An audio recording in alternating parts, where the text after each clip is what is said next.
জানিয়ে দিব এই মুহূর্তে পাওয়া আপডেট বাংলা সংবাদ। শুরুতেই থাকবে সংবাদ শিরোনাম। নির্বাচনের আগেই খেলা শুরু করে দিল আওয়ামী লীগ। নির্বাচন বন্ধ করার জন্য সহিংস আন্দোলনের ঘোষণা হাসিনা পুত্রের। এদিকে সামনে আরও হত্যাকাণ্ড ঘটতে পারে আশঙ্কা মির্জা ফখরুলের।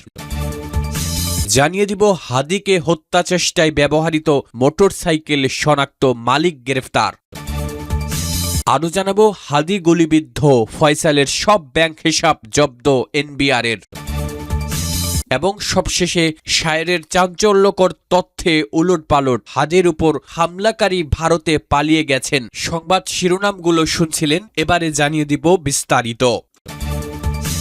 নির্বাচন বন্ধ করাই আমাদের লক্ষ্য, আন্দোলন সহিংস হতে পারে, ভারতীয় গণমাধ্যমে হাসিনা পুত্র জয়। বাংলাদেশে আসন্ন জাতীয় নির্বাচনকে ঘিরে যখন রাজনৈতিক উত্তেজনা ক্রমেই বাড়ছে, তখন আওয়ামী লীগের সম্ভাব্য কর্মসূচি নিয়ে বিস্ফোরক মন্তব্য করেছেন দলটির সভাপতি শেখ হাসিনার ছেলে ও সাবেক তথ্য ও যোগাযোগ প্রযুক্তি উপদেষ্টা সজীব ওয়াজেদ জয়। ভারতের প্রভাবশালী গণমাধ্যম ইন্ডিয়া টুডেকে দেওয়া এক সাক্ষাৎকারে তিনি বলেন, আওয়ামী লীগ নির্বাচন বন্ধ করতে আন্দোলনে নামবে এবং সেই আন্দোলন ঢাকায় সহিংসতায় রূপ নেবে। এই বক্তব্য এমন এক সময়ে এসেছে যখন নিরাপত্তা বিশ্লেষক ও রাজনৈতিক পর্যবেক্ষকদের একাংশ আশঙ্কা প্রকাশ করছেন পরিকল্পিত সহিংসতা, অরাজকতা ও বিশৃঙ্খলার মাধ্যমে দেশকে অস্থিতিশীল করার চেষ্টা হতে পারে। তাদের মতে সাম্প্রতিক কিছু ঘটনা, হামলার অভিযোগ ও নাশকতার আশঙ্কা দেশের অভ্যন্তরীণ নিরাপত্তার জন্য বড় ধরনের ঝুঁকির ইঙ্গিত দিচ্ছে। ধারণা করা হচ্ছে এর মাস্টার প্ল্যানের অংশ হিসেবেই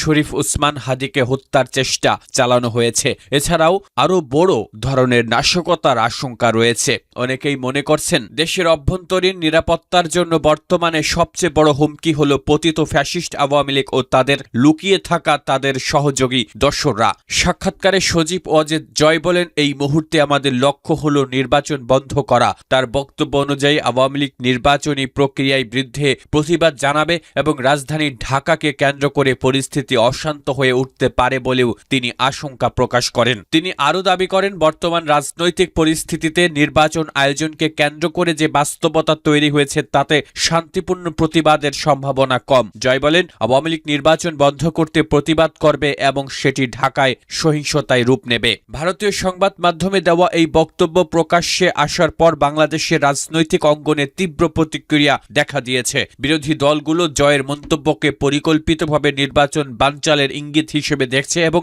এটিকে গণতান্ত্রিক প্রক্রিয়ার জন্য হুমকি বলে আখ্যা দিচ্ছে। রাজনৈতিক বিশ্লেষকদের মতে একজন প্রভাবশালী রাজনৈতিক পরিবারের সদস্যদের এমন প্রকাশ্য মন্তব্য নির্বাচনের আগ মুহূর্তে পরিস্থিতিকে আরও উত্তপ্ত করে তুলতে পারে। তাদের মতে এই ধরনের বক্তব্য প্রশাসন ও আইনশৃঙ্খলা রক্ষাকারী বাহিনীর জন্য বাড়তি চাপ ও চ্যালেঞ্জ তৈরি করবে।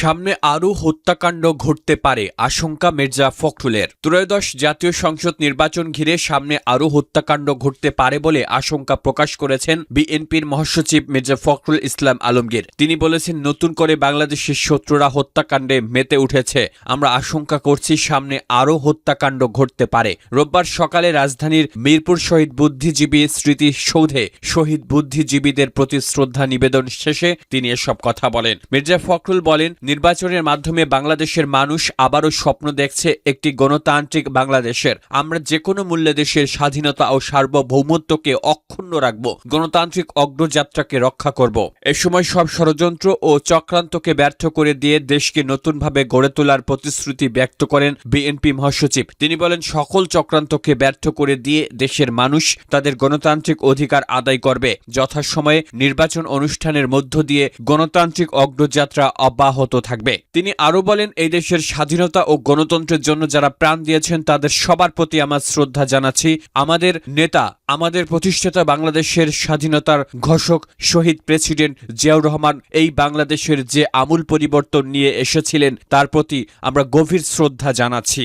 হাদিকে হত্যা চেষ্টায় ব্যবহৃত মোটরসাইকেল শনাক্ত, মালিক গ্রেপ্তার। ইনকিলাব মঞ্চের মুখপাত্র ও ঢাকা ৮ আসনের স্বতন্ত্র প্রার্থী শরীফ ওসমান বিন হাদিকে হত্যা চেষ্টায় ব্যবহৃত মোটরসাইকেল শনাক্ত করা হয়েছে। সেই সঙ্গে মোটরসাইকেলের মালিককে গ্রেফতার করেছে র্যাপিড অ্যাকশন ব্যাটালিয়ন। রোববার রাজধানীর মোহাম্মদপুর থেকে তাকে গ্রেপ্তার করা হয়েছে বলে জানিয়েছে র্যাব। বিষয়টি নিশ্চিত করেছেন র্যাবের লিগ্যাল অ্যান্ড মিডিয়া উইং এর পরিচালক wing commander MZM Intekhab Chowdhury. RAB জানায়, রাজধানীর মোহাম্মদপুর এলাকা থেকে আব্দুল হান্নানকে গ্রেপ্তার করা হয়। পরে তাকে পল্টন থানা পুলিশের কাছে হস্তান্তর করা হয়েছে।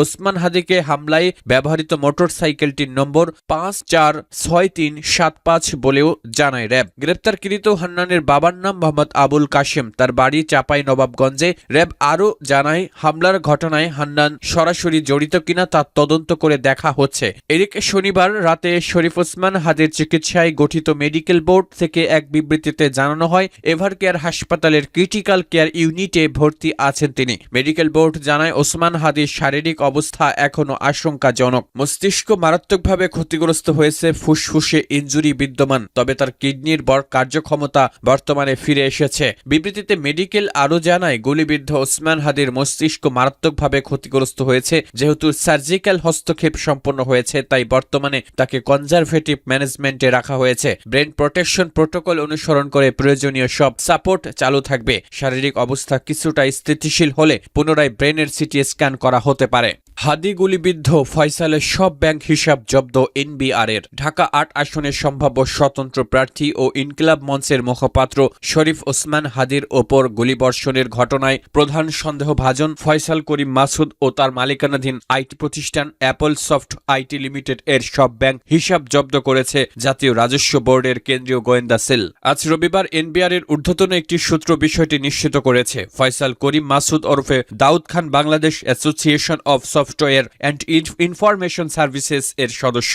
এদিকে হাদির উপর গুলিবর্ষণে ব্যবহৃত মোটরসাইকেলটি শনাক্ত করেছে আইন শৃঙ্খলা বাহিনী। মোটরসাইকেলের মালিক আব্দুল হান্নানকে রাজধানীর মোহাম্মদপুর এলাকা থেকে গ্রেপ্তার করেছে র্যাব। সন্দেহভাজন হিসেবে তাকে 54 ধারায় পল্টন থানায় হস্তান্তর করা হয়েছে বলে জানিয়েছে র্যাব। র্যাব 2 জানায়, আব্দুল হান্নান মোহাম্মদপুরের চাঁদ উদ্যান এলাকার বাসিন্দা হলেও তার স্থায়ী ঠিকানা চাঁপাইনবাবগঞ্জ সদর। তিনি হাদিকে গুলিবর্ষণের প্রধান সন্দেহভাজন ফয়সাল করিম মাসুদের পূর্ব পরিচিত ব্যক্তি। র্যাব 2 এর অধিনায়ক মোহাম্মদ খালিদুল হক হাওলাদার বলেন, গুলির ঘটনায় ব্যবহৃত মোটরসাইকেলটির নম্বর ভিডিও ফুটেজ বিশ্লেষণ করে তথ্য প্রযুক্তির সহায়তায় শনাক্ত করা হয়। পরবর্তীতে BRTA থেকে যাচাই করে মালিকানা নিশ্চিত হওয়া যায়। তিনি আরও জানান, প্রাথমিক জিজ্ঞাসাবাদে হান্নান বিভ্রান্তিকর তথ্য দিয়েছেন। কখনো বলেছেন মোটরসাইকেলটি বিক্রি করে দিয়েছেন, আবার কখনো বলেছেন সেটি গ্যারেজে ছিল। তবে এসব দাবির পক্ষে তিনি কোনো প্রমাণ দেখাতে পারেননি। হান্নান দাবি করেছেন, প্রধান সন্দেহভাজন ফয়সালকে তিনি চেনেন, তবে দীর্ঘদিন যোগাযোগ নেই। যদিও র্যাব কর্মকর্তারা বলছেন ফয়সাল তার ঘনিষ্ঠ পরিচিত। হান্নানের নির্দিষ্ট কোনো পেশার তথ্য পাওয়া যায়নি। তাকে বিস্তারিত জিজ্ঞাসাবাদ করলে গুলিবর্ষণের ঘটনায় ফয়সাল সম্পর্কে গুরুত্বপূর্ণ তথ্য পাওয়া যেতে পারে বলে মনে করছেন তদন্তকারীরা। শায়েরের চাঞ্চল্যকর তথ্য, হাদির উপর হামলাকারী ভারতে পালিয়ে গেছেন। ইনকিলাব মঞ্চের মুখপাত্র ও ৮ আসনের স্বতন্ত্র প্রার্থী শরীফ ওসমান হাদিকে হত্যার উদ্দেশ্যে গুলি করার ঘটনার সঙ্গে জড়িত শুটার সাবেক ছাত্রলীগ নেতা ফয়সাল করিম মাসুদ ওরফে দাউদ খান ও তার সহযোগী বাইক চালক আলমগীর হোসেন বর্তমানে আসামের গুয়াহাটিতে অবস্থান করছেন বলে দাবি করেছেন আল জাজিরা সাংবাদিক জুলকারনাইন শায়ের। রোববার সকালে নিজের ভেরিফাইড ফেসবুক আইডিতে দেওয়া এক পোস্টে তিনি এ দাবি করেন। পোস্টে শায়ের বলেন, তারা 12 ডিসেম্বর সন্ধ্যায় সীমান্ত পাড়ি দিয়ে ভারতে প্রবেশ করে বলে নিশ্চিত হওয়া গেছে। তাদের বর্তমান অবস্থান আসামের গুয়াহাটি শহরে। জুলকারনাইনের দাবি, ভারতে তাদের সহায়তা করেছেন আওয়ামী লীগ নেতা জাহাঙ্গীর কবির নানকের ব্যক্তিগত সহকারী মোহাম্মদ মাসুদুর রহমান বিপ্লব। বিপ্লবের তত্ত্বাবধানে এই হত্যাকারীরা ভারতে অবস্থান করছে। হাদির উপর হামলার বিষয়ে তিনি বলেন, নির্ভরযোগ্য সূত্রে জানা গেছে অত্যন্ত সুপরিকল্পিতভাবে এই আক্রমণ করা হয়েছে এবং আরও কয়েকটি হিট টিমের একই রকমের ঘটনার পুনরাবৃত্তির পরিকল্পনা রয়েছে। শায়ের বলেন, এদিকে মূল শুটার ফয়সাল তার ঘনিষ্ঠ মহলের দাবি করেছেন ব্যবহৃত অস্ত্রটি জ্যাম হয়ে যাওয়ায় তিনি কেবল একটি গুলি করতে সক্ষম হন। তার পরিকল্পনা ছিল 4টি গুলি করার। শায়েরের পোস্ট অনুযায়ী সূত্র দাবি করেছে, ফয়সালের মতোই আরেক অস্ত্রধারী ক্যাডার চট্টগ্রাম নগর যুবলীগের সাবেক কার্যনির্বাহী সদস্য মোহাম্মদ সাজ্জাদ, যাকে গত 13 মে রাজধানীর গুলশান এলাকা থেকে গ্রেপ্তার করা হয়। বৈষম্য বিরোধী ছাত্র আন্দোলন চলাকালে চট্টগ্রামের মোরাদপুরে ফয়সাল আহমেদ শান্ত হত্যার মামলায়।